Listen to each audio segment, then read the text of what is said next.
प्रणाम साथियों, आप सभी लोगों को कोटि कोटि प्रणाम। आपका दिन मंगलमय बीते। आज मैं आप लोगों के सामने एक कुंडली प्रस्तुत कर रहा हूँ। इस व्यक्ति का जन्म जो है चित्रा नक्षत्र के अंतर्गत चित्रा तृतीय चरण में, तुला राशि, सूर्य विशाखा नक्षत्र में, शुक्र भी चित्रा नक्षत्र में, कर्क लग्न, मंगल लग्न में नीच का, दूसरे भाव में शनि, तृतीय भाव में राहु,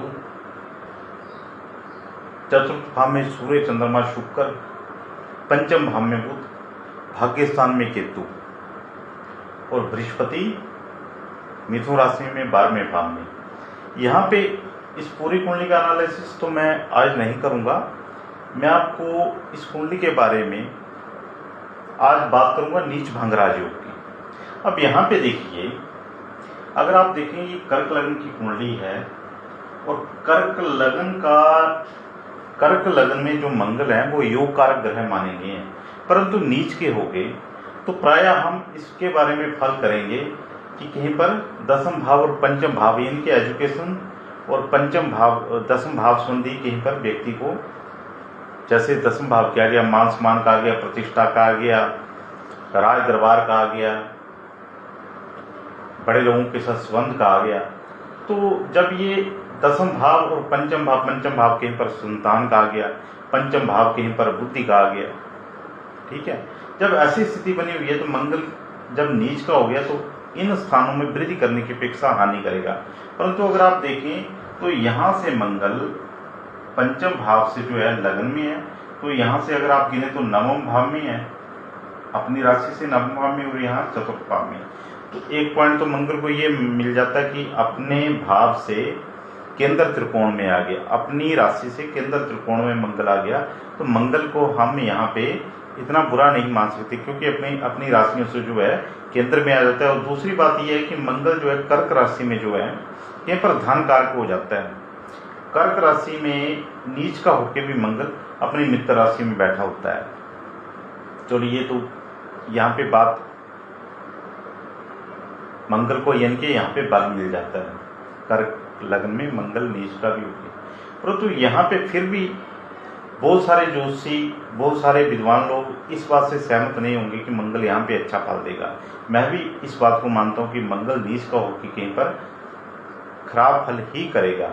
परंतु अगर आप मंगल की स्थिति को देखें तो मंगल जिस राशि में बैठा हुआ है उसके स्वामी चंद्रमा जो है मंगल से चतुर्थ भाव में आ गए, कि अपनी राशि से जिस राशि में मंगल बैठे हुए हैं उस राशि का स्वामी जो है वो केंद्र में बैठा हुआ है लगन से।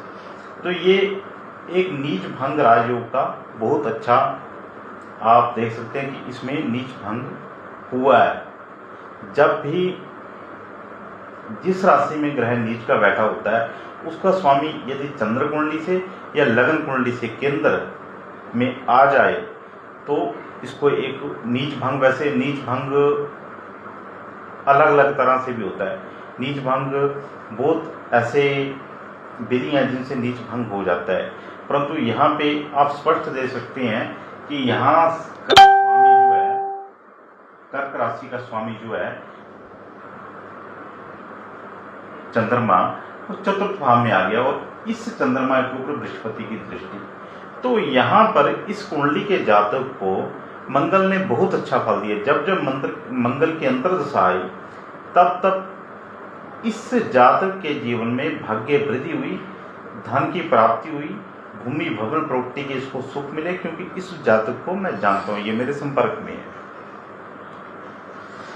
और मंगल ने इसको कभी भी खराब फल नहीं दिया। हाँ, मंगल ने कहीं पर खराब कहाँ पे किया कि भाइयों से विवाद की स्थिति बनाई। आप यहाँ पे देखें तो तृतीय भाव में राहु बैठे हुए हैं, और यहाँ पे ये जो तृतीय बुध जो है यहाँ पे अस्त हो गया है।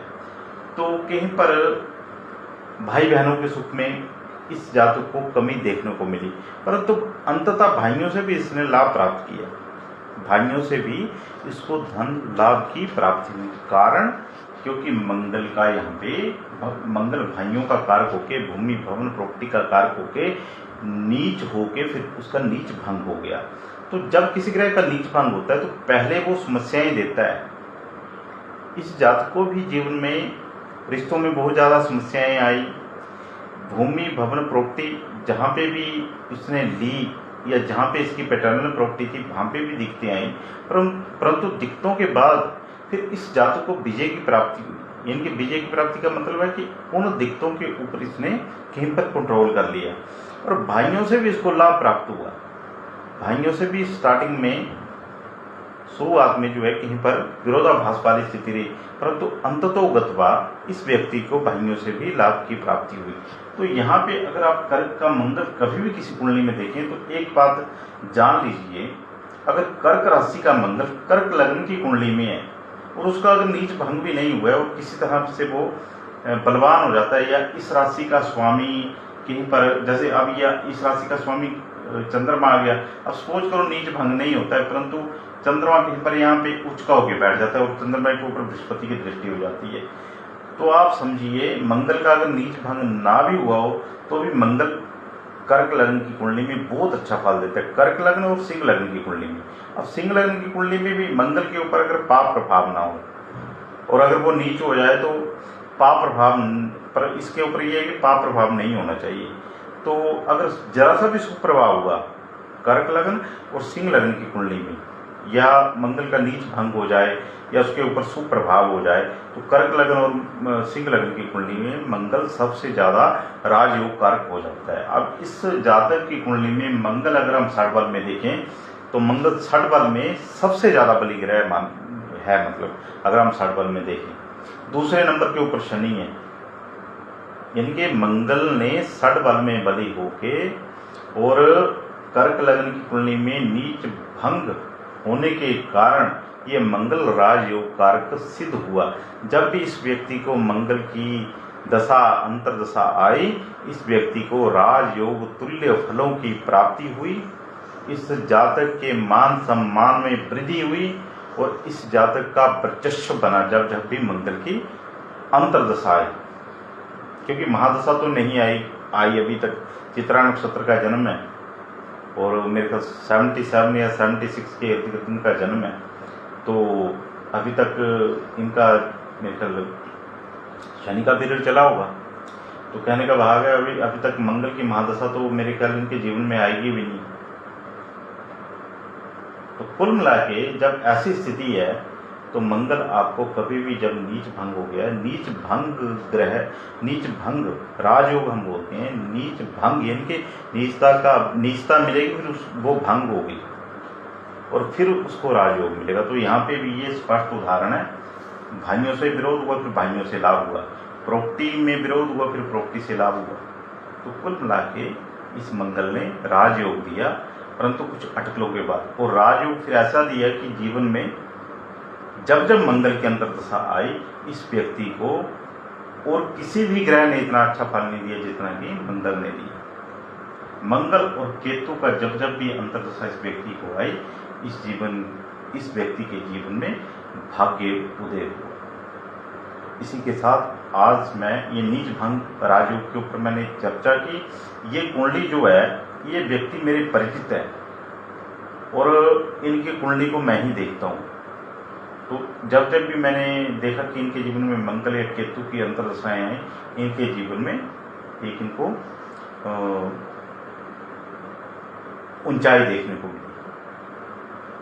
जब भी इन्होंने हनुमान जी की उपासना की, हनुमान के साक्षात हो गए। तो आप देख सकते हैं जो ग्रह षड बल में बली है और कहीं पर उसके ऊपर सुप्रभाव हो जाए नीचों के भी, वो ग्रह फिर जो है राजयोग कारक सिद्ध हो जाता है। जय माता।